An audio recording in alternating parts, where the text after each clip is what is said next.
ప్రధాన కమిషనర్పై అభిశంసన తీర్మానానికి విపక్షాలు సిద్ధమయ్యాయి.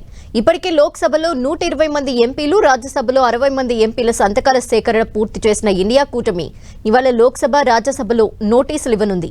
ఎన్నికల కమిషన్ చట్ట ప్రకారం సుప్రీంకోర్టు జడ్జి అభిశంసన ప్రక్రియ ప్రకారమే ఎన్నికల కమిషనర్ల అభిశంసన ప్రక్రియ జరగనుంది.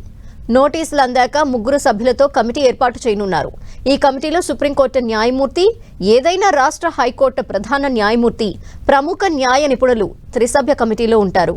కమిటీ నివేదిక ఆధారంగా లోక్సభ, రాజ్యసభలో అభిశంసన ప్రక్రియ ప్రారంభం కానుంది.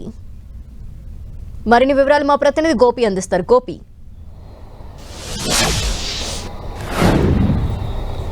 కేంద్ర ప్రధాన ఎన్నికల కమిషనర్ పైన అభిశంసన తీర్మానానికి విపక్షాలు సిద్ధమయ్యాయి. మొన్నటి వరకు కూడా లోక్సభ స్పీకర్ పైన అవిశ్వాస తీర్మానాన్ని ప్రవేశపెట్టిన విపక్ష పార్టీలు ప్రస్తుతం ఎలక్షన్ కమిషన్ పైన దృష్టి సారించాయి. అదే ముఖ్యంగా గత కొద్ది రోజులుగా కూడా దేశవ్యాప్తంగా కూడా జరుగుతున్న ఈ యొక్క ఓటర్ల ప్రక్షాళన SIRకి సంబంధించి దీనిపైన ఇప్పటికే ఇటు ఇండియా కూటమి నేతలంతా కూడా అభ్యంతరాలను వ్యక్తం చేస్తూ వచ్చారు. బీజేపీకి సంబంధించిన ఓటర్లను మాత్రమే ఉంచి మిగతా పార్టీలకు సంబంధించిన ఓటర్లను తొలగించే ప్రయత్నం కేంద్ర ఎన్నికల సంఘం చేస్తుంది. దానికి ప్రధాన ఎన్నికల అధికారి జ్ఞానేష్ కుమార్ సహకరిస్తున్నారంటూ కూడా గత కొద్ది కాలంగా ఇటు విపక్ష పార్టీలంతా కూడా ఆందోళన చేస్తూ వచ్చాయి. అయితే ఈ ప్రతి రాష్ట్రంలో కూడా ఈ యొక్క SIR నిర్వహించి తీరాల్సిందే.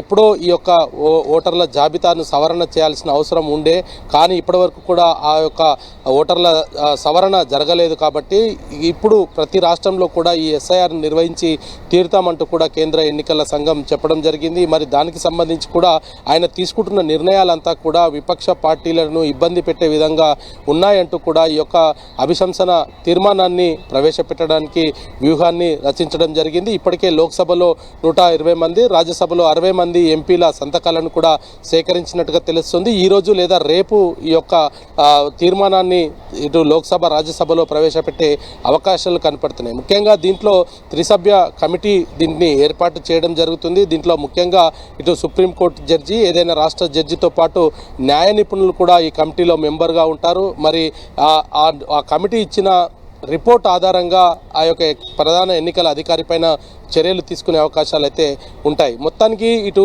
విపక్ష పార్టీలు ఏదైతే ఇటు నిన్నటి వరకు కూడా లోక్సభ స్పీకర్ పైన విపక్ష పార్టీలకు మాట్లాడే అవకాశాలు ఇవ్వట్లేదు. ఆయన కేవలం అధికార పార్టీకి సంబంధించిన సభ్యులకు మాత్రమే ఆయన ఈ యొక్క వాళ్ళకు సమయాన్ని కేటాయిస్తున్నారు, మాకు సమయాన్ని కేటాయించట్లేదు అనేది కూడా ప్రధానంగా చెప్పడం జరిగింది. దానికి సంబంధించి కూడా ఆయన మీద అవిశ్వాస తీర్మానాన్ని పెట్టారు. మూజువాని ఓటు ద్వారా అవిశ్వాస తీర్మానం వీగిపోయింది. ఇప్పుడు కేంద్ర ఎన్నికల ప్రధాన అధికారి పైన కూడా అభిశంసన తీర్మానాన్ని ప్రవేశపెట్టే యోచనలో విపక్ష పార్టీలు సిద్ధమయ్యాయి. అయితే ముఖ్యంగా ఇటు బీహార్ కావచ్చు లేదా ఇతర రాష్ట్రాలకు సంబంధించిన ఈ యొక్క SIR నిర్వహించిన తీరు, దానికి సంబంధించిన అంశం పైన సుప్రీంకోర్టుకు కూడా విపక్షాలు వెళ్ళడం జరిగింది. గత వెస్ట్ బెంగాల్లో SIRకి సంబంధించి మమతా బెనర్జీ ఏకంగా తన రాష్ట్రానికి సంబంధించిన వాదనలు తానే చేస్తానంటూ కూడా సుప్రీంకోర్టులో ఆమె అడ్వకేట్గా కూడా వెళ్ళి తన వాదనలు వినిపించడం జరిగింది. సో వీటన్నిటిని కూడా దృష్టిలో ఉంచుకొని కేంద్ర ప్రధాన ఎన్నికల అధికారి ఏకపక్ష నిర్ణయాలు బీజేపీకి సహకరిస్తున్నారు. బీజేపీ దాంతో లబ్ధి చేకూరుస్తూ వస్తున్న ఎన్నికలలో విజయాన్ని సాధిస్తుంది. దానికి కేంద్ర ప్రధాన ఎన్నికల అధికారే కారణం అంటూ కూడా ఆయన మీద అభిశంసన తీర్మానాన్ని ప్రవేశపెట్టేందుకు రంగాన్ని సిద్ధం చేశారు. మరి ఈరోజు సాయంత్రం 4:15 లోక్సభ ప్రతిపక్ష నేత రాహుల్ గాంధీ లోక్సభలో మాట్లాడతారు. మరి అంతకు ముందైనా ఆ తర్వాత అయినా ఈ యొక్క తీర్మానాన్ని లోక్సభ, రాజ్యసభలో ప్రవేశపెట్టే అవకాశాలు కనపడుతున్నాయి. లేదా రేపైనా సరే ఈ యొక్క CEC పైన ఏదైతే అభిశంసన తీర్మానాన్ని ప్రవేశపెట్టనున్నారు. Okay, thank you Gopi.